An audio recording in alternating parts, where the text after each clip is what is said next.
Hey everybody, this is Russ from Retro Game Core. So I recently did a bunch of different mods for my ODROID Go Super. Now this is a device I've had for a couple months now, but there were a lot of things I didn't like about it physically, and so today I'm going to try to fix a few of those things. And some of these modifications were just as simple as changing out the case because I didn't like the case I had initially bought, but then I also added a couple extra components that I hope is going to improve the performance and to give the device a very unique look. Overall, I'm really happy with how this all turned out, and I find myself using the ODROID Go Super more than I was before. And like I mentioned in my last video, this is probably one of my favorite devices that I own, despite the fact that I had several issues with it. But now that I've fixed a few of those issues, I like it even better. So we have a lot of ground to cover, and I made a ton of mistakes during this whole mod process, so let me just walk you through all the things that I do so that you don't have to make these mistakes yourself. So without any further delay, let's just jump into it. So here's a quick summary of the mods that I've done. Number one, I've already added PS Vita sticks to this device. I have a previous video about that one already. This time around, I added the clear ODROID Go Super case to it. I added some membranes that are meant for the Game Boy Color, but they fit perfectly on this device. I also added a heatsink to help disperse the heat coming from the CPU. And then finally, I added just a little bit of tape to the LED lights on the back of it to dampen down some of that bright light that comes when you're playing in the dark. Now, two upgrades I didn't get to today that I would like to do sometime in the future is to upgrade that speaker that's on the back, and to also see if I can do something to improve the quality of the D-pad and face buttons themselves. Personally, I think they're too small for this device, so it'd be really cool to be able to improve those. Okay, so here's my original console here. You can see I've already added the PS Vita analog sticks. Now these are the Game Boy Color membranes. I think I got them for like $7 or $8, and they're meant for a Game Boy Color, but they fit just fine in this device. And they have all sorts of different colors, but I really like this one because I thought it would really stand out with the clear case. And here's the heat sinks. These came in a pack, and I think it was like $5 for the pack. I'll leave links to everything in the description below. One thing to note is I bought the wrong thermal compound. More on that later.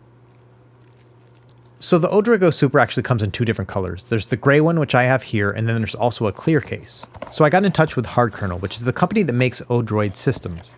And I asked them if they just sell the case themselves, and they said no, they don't. So I asked Ameridroid, which is a distributor in the US for Odroid systems, and they said they had a couple spares and they'd be happy to sell it to me.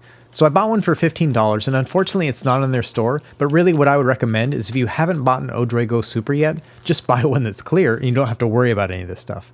But maybe if you have a gray one and you want to get a clear case, I would recommend maybe writing to Ameridroid and seeing if there's a way they can source these cases themselves, or maybe they can sell you a couple extra spares. Now they also sold me something special, which I'm going to use for a different video, so that's a surprise for later. Now I recently had a birthday, thanks to everyone who remembered, and my sister-in-law got me this cool iFixit case thing here. It basically has all sorts of handy tools used to take apart electronics. What I really enjoy about it is this precision screwdriver set. So I'll leave a link to this one below in case you're interested, but I'm really happy that I got this thing. Okay, let's use my trusty playing card pack here to keep the buttons off of the table. And I'm just going to unscrew everything. These are all just small Phillips head screws. Okay, first thing you want to do is unplug the speaker. And then let's get all these shoulder buttons and everything out of the way. Alright, now we're ready to actually get going. Let's start by unplugging the battery. And then there are two small screws attached to the PCB. Go ahead and take those out. Keep those separate because they're different than the case screws. Next, we want to remove the ribbon cable. Do that very gently, and then you can pull the PCB up and away. Now looking at the PCB on the other side, you can see that the PS Vita analog sticks are already connected to the PCB, which is really handy. I don't have to take those out or anything. So these are the original membranes here, and let's compare them to the ones I bought. So you can see the connectors in the Game Boy one are a little bit smaller, but when you put them all together, they fit really nicely. Something else that's handy and unexpected is that these function buttons also have these membranes as well, and they fit just perfectly. So this is what the D-pad looks like here. Again, we're going to have to do some serious work in order to get a mod for these. Now these upper function buttons are a little bit tricky to get out. You really have to pry them out. I would recommend gently using something like this spudger here. Okay, the last piece of disassembly we have to do is to remove the screen from the original case. Now in order to do this, I recommend you heat up the outsides of this screen using something like a hairdryer or a heat gun.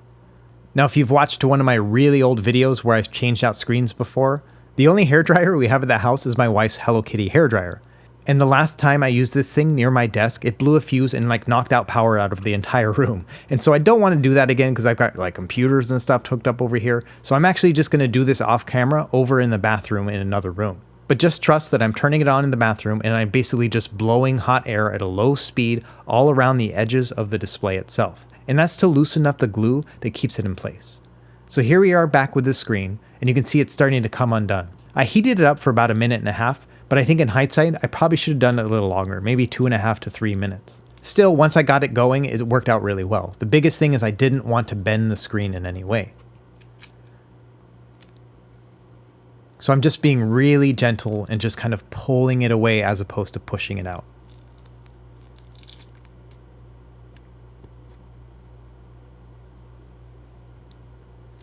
And it looks like they used this really thin, clear adhesive tape here. And luckily you can just put it right back on, and so I was just able to move it over. I had some adhesive tape that I was going to use in case it didn't work out this way, but it worked out perfectly.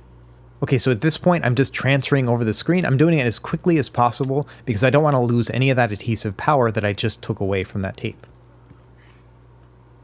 Okay, and now I'm going to apply pressure. You probably want to apply pressure for about an hour just to make sure everything's stuck right in place again.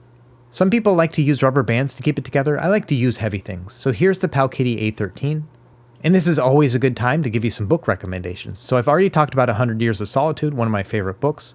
Crime and Punishment is alright, but it's a little bit negative. Like, I don't want that in my life right now. But In the Skin of a Lion is a book that I couldn't recommend more. This is the debut novel by Michael Ondaatje. I think it came out in the early 90s. And it's just a beautifully written book about the turn of the century in Canada. Michael Ondaatje also wrote the book The English Patient. If you've ever seen that movie, this is basically a prequel to that movie. Highly recommend this book. Check it out. Okay, fast forwarding here an hour, we're going to go ahead and take off the books and just check to make sure everything's stuck in place. Yeah, so it feels really good and it's nice and flush with the case. So I think we got a success here. All right, let's start putting everything back together now. One of the nice things about this case is you can't mess anything up when you're putting it back together. So for example, with the D-pad, it has a little plastic notch in it, so you always put it in the right direction. So I'm just putting everything back and adding in those membranes. And same goes with the face buttons. There's only one way you can put them in, which makes it really handy.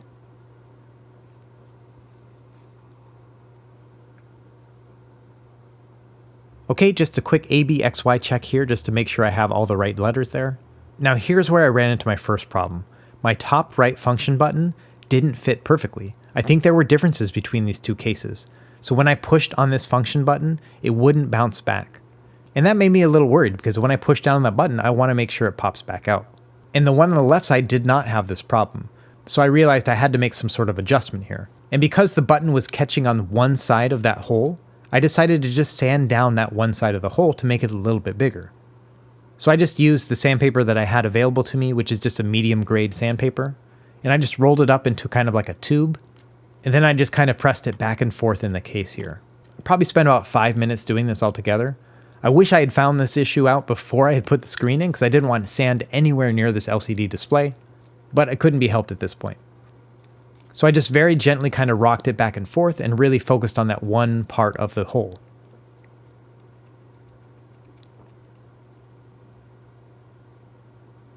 Okay, and then I took a few minutes just to clean everything up and get all of the sand out of my workstation. And in hindsight, I probably should have done this outside.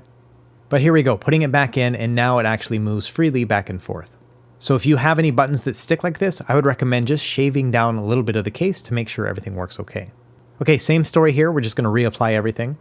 Now let's put the PCB back in. The trick with this is just to basically lay it in and then push through that ribbon cable. You want to be very gentle while you're doing this, you don't want to damage any of those connectors.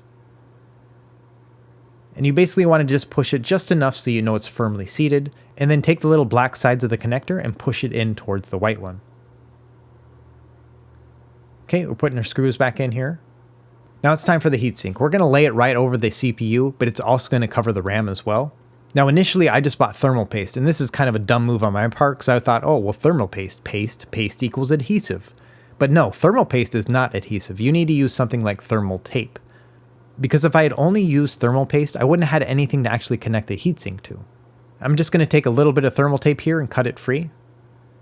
And then I'm also going to cut it down as well, especially the part that I touched with my oily fingers.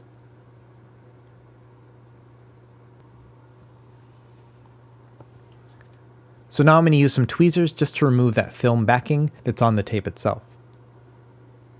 Again, you don't want to use your fingers for any of this stuff because you don't want those oils getting into the thermal compound.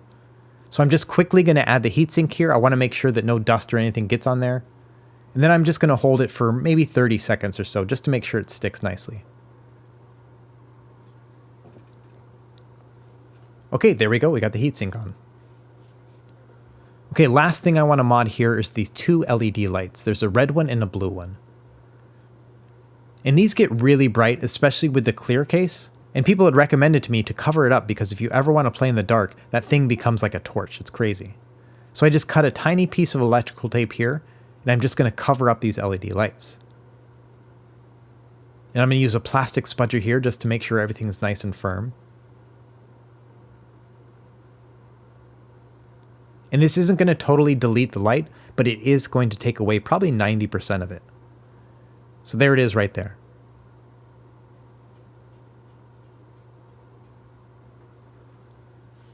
Overall, I think it looks nice and clean, and I really like this kind of bright blue that's coming from the heatsink. Just makes it very unique looking, and I think it complements the yellow of the battery pack very nicely. Alright, let's start putting things back together. Let's attach the speaker wire. Then we'll put in the shoulder buttons and the volume rocker. Now, none of these buttons are actually labeled, but you can see here the little connector thing is a little bit off center. So you can use that to line it up to the micro switch to make sure you're connected to the right side.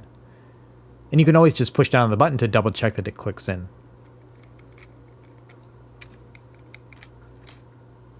Okay, putting everything back together now.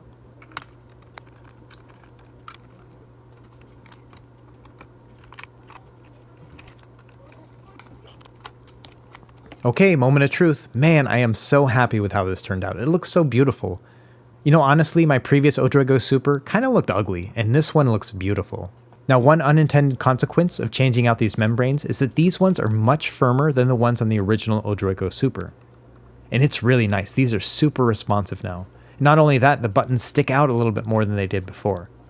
I really like this feeling. I like the fact that they're sticking out a little bit from the case even when you're pushing down on them. And they are super responsive. They bounce right back. And yeah, honestly, I'm in love with the blue of this heatsink. I think it complements that yellow color really well.